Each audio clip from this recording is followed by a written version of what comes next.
Welcome dear student.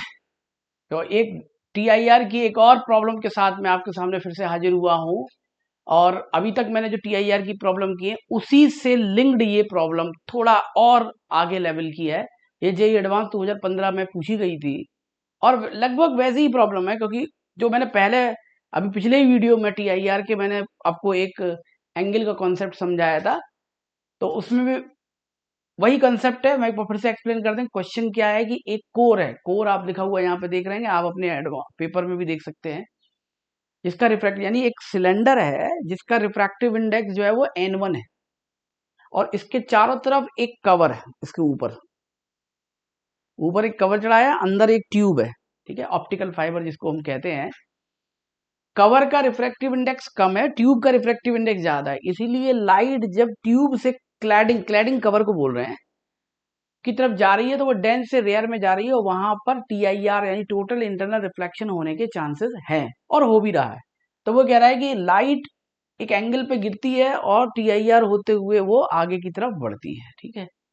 और ये मैं आपको पिछले वीडियो में भी सिखा चुका हूं कि लाइट जब एक एंगल हम बढ़ाते जाते एक मैक्सिमम एंगल पहुंच जाता है जिस एंगल पर टीआईआर होता रहता है, लेकिन जैसे ही उस एंगल के ऊपर निकलते हैं ये लाइट क्लैडिंग में चली जाएगी, आगे ट्रेवल नहीं करती है। वो मैक्सिमम एंगल को ये लोग न्यूमेरिकल एपर्चर कह रहे हैं, उसके साइन थीटा को।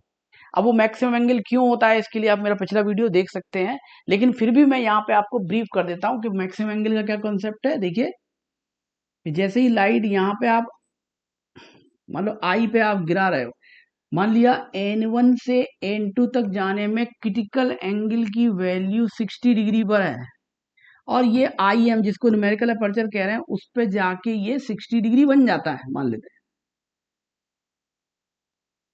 ठीक है। ये 60 डिग्री बन गया और ये TIR होने लगी लाइट।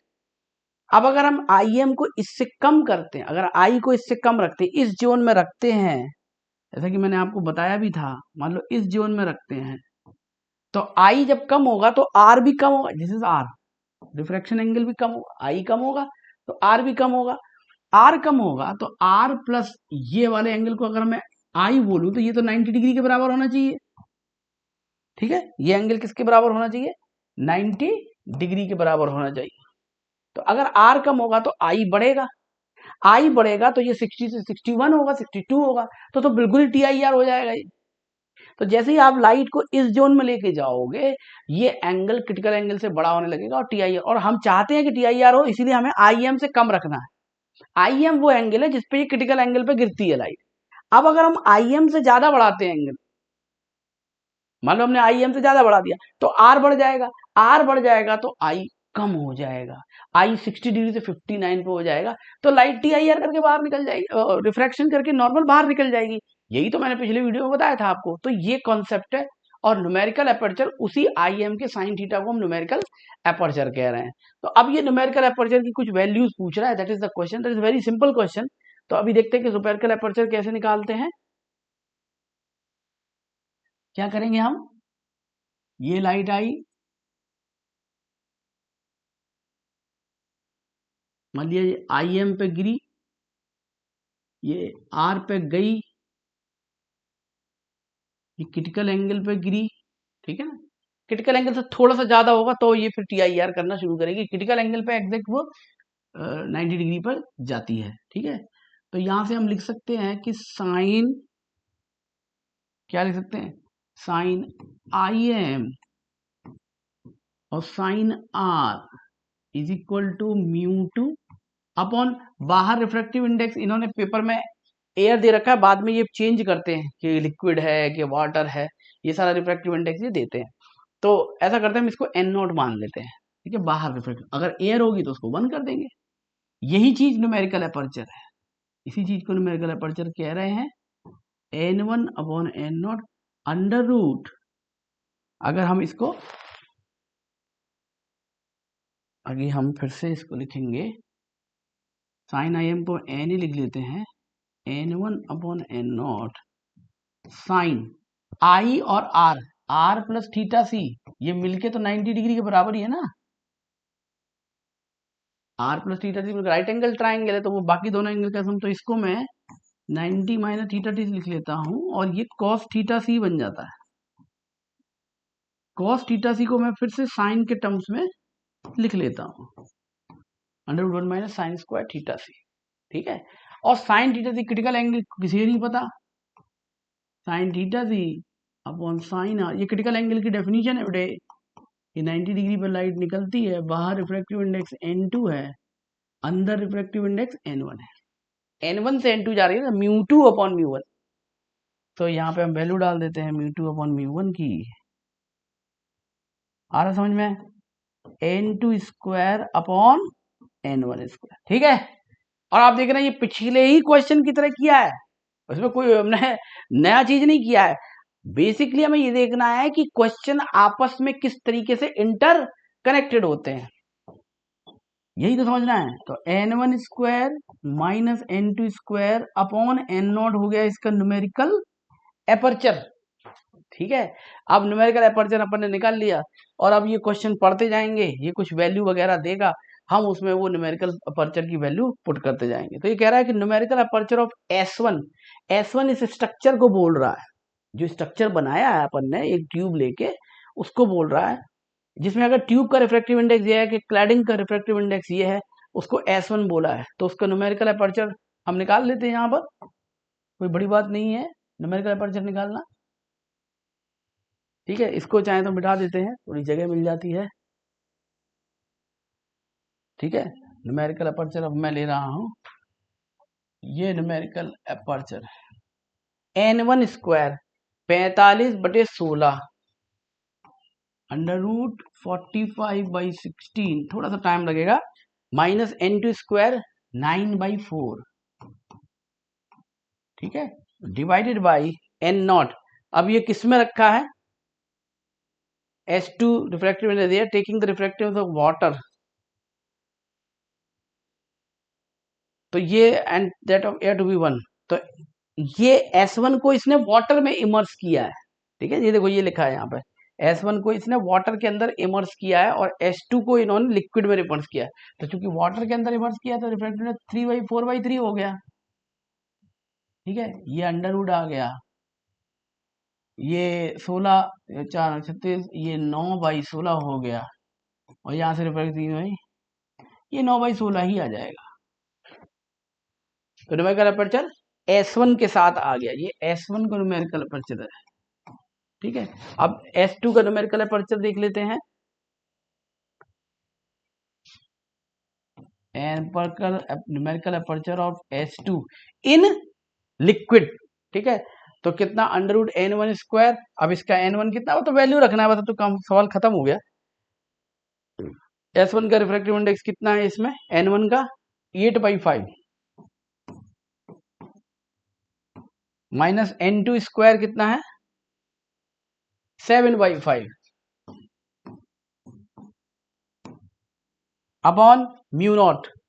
देखो कहां पे रखा है ये लिक्विड के रिफ्रैक्टिव इंडेक्स 16/3√15, तो 3√15 डिवाइडेड बाई 16 इंटू 64 में से 49 गया, कितना बचा √15, ठीक है। 25 का बचा 5, ठीक है। 15 × 15 ये हो गया, ये भी 9/16 आ गया कैलकुलेट करके।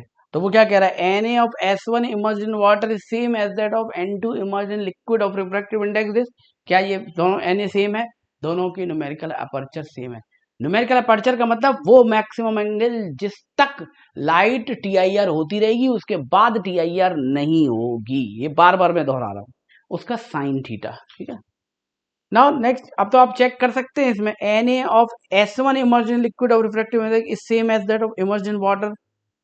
Na of S1 immersed in liquid of refractive index, I hope कि अब ये आप कैलकुलेट कर लेंगे, ये काम तो कुछ बचा नहीं है, क्योंकि बार बार आपको क्या करना है, Na की वैल्यू डालना है, n1 square minus n2 square upon n0, इसमें आपको वैल्यू पुट करना है, ठीक है।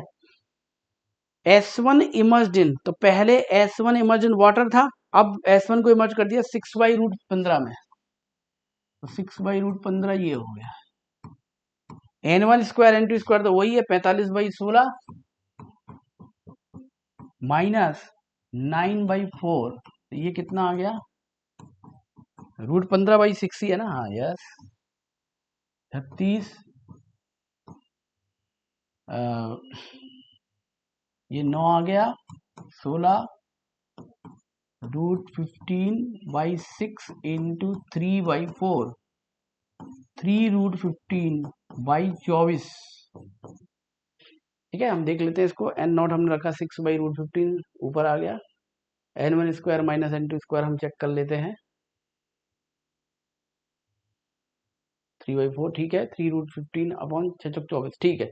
एन न्यूमेरिकल अपर्चर इसका आ गया। इस क्या ये सेम है S2 इमर्जन वाटर के? तो S2 का हम चेक कर लेते हैं, बस यही कैलकुलेशन है इसमें। S2 के लिए N1 है 8/25, 8/5, 64/25 माइनस 49/25 डिवाइडेड बाई N0। तो S2 किस में इमर्ज है? वाटर में। वाटर में इमर्ज कर देते हैं हम इसको 4/3, यानी इसको हम 3/4 ले लेते हैं। तो ये आप चेक कर सकते हैं, मैंने मेन काम तो कर ही दिया है। ये 15 आ गया और ये नीचे 25 आ गया, तो 3√15 डिवाइडेड बाई 20।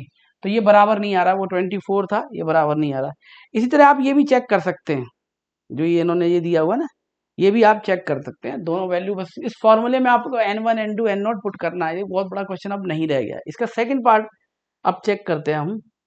सेकंड पार्ट कह रहा है कि अगर दो structure same different numerical aperture के हैं, same cross section area, aperture का उनका Na1 Na2 है, उनको एक्सिस टू एक्सिस जोड़ दिया। मतलब इसका मतलब ये हो गया कि एक न्यूमेरिकल अपर्चर का ये स्ट्रक्चर हो गया Na1, और इसके साथ सीरीज में लॉन्गिट्यूडिनली एक और न्यूमेरिकल अपर्चर Na2 का जोड़ दिया गया। तो कंबाइंड उनका न्यूमेरिकल अपर्चर क्या होगा? अब इसका मतलब समझिए कि कंबाइंड का न्यूमेरिकल अपर्चर का क्या मतलब है।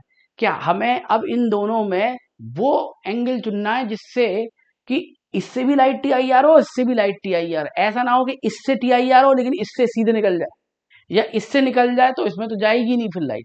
दोनों में लाइट जाते समय ऐसे ऐसे लाइट TIR होते होते दोनों में से निकल के जाना चाहिए। That is the meaning of combined numerical aperture. एक में से निकल रही है, दूसरे में से TIR नहीं हो रही है, तो वो कंबाइंड न्यूमेरिकल अपर्चर नहीं है। तो मान लेते हैं कि अच्छा, उन्होंने खुद भी दिया हुआ है कि Na2 का न्यूमेरिकल अपर्चर छोटा है, मान लेते हैं ये 30 डिग्री है और ये 60 डिग्री है। Na1 का मैं अभी एंगल में समझा रहा हूँ, न्यूमेरिकल अपर्चर इसका साइन थीटा होता है। Na1 is greater than Na2, यानी साइन थीटा इसका ऑब्वियसली बड़ा ही होगा।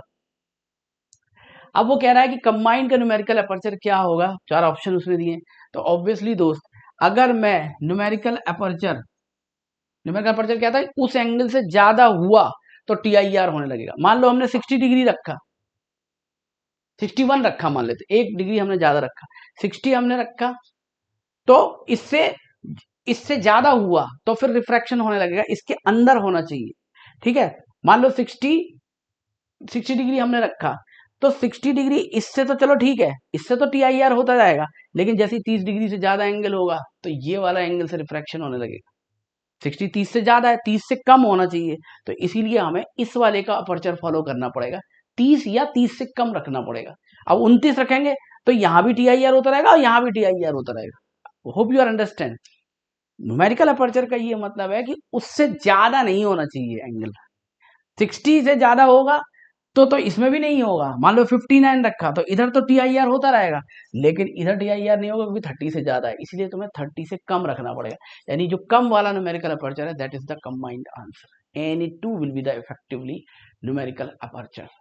सो आई होप कि ये क्वेश्चन आप समझ गए होंगे। ये बहुत ही मतलब, आपने पिछले भी क्वेश्चन में आपने देखा कि यही क्वेश्चन था, वो उसमें भी वो यही पूछ रहे थे जेई में कि मैक्सिमम एंगल निकालो जिससे कि लाइट TIR होती हुई जाती रहे। इसमें उसने एक नया नाम जोड़ दिया है, न्यूमेरिकल अपर्चर, थोड़ा कॉम्प्रिहेंशन बढ़ा दिया है, थोड़ा फिगर विगर बना दिया है। तो वो क्वेश्चन वही सेम क्वेश्चन जो पिछली बार पूछा गया था, वही क्वेश्चन हमें थोड़ा सा मुश्किल लगने लगा है, एंड दैट्स ऑल, और कुछ नहीं है। ठीक है, सो आई होप कि ये वीडियो आपको पसंद आया होगा। TIR के इस सीरीज में मैंने आपके सामने ये 2 क्वेश्चन रखे हैं, पिछली बार भी 2 क्वेश्चन सॉल्व किए थे, ये एक नया तीसरा क्वेश्चन है। आई होप को आपको मेरे वीडियो पसंद आ रहे होंगे, तो इसीलिए प्लीज इन वीडियोस को ध्यान से देखिए और अपने हिसाब से, अपने तरीके से इसको सॉल्व करिए। ठीक है, आप चाहें तो थोड़ी थोड़ी मदद ले सकते हैं, पूरी टोटली डिपेंडेंट होकर मत देखिए, बट कुछ बेसिक क्वेश्चन करिए।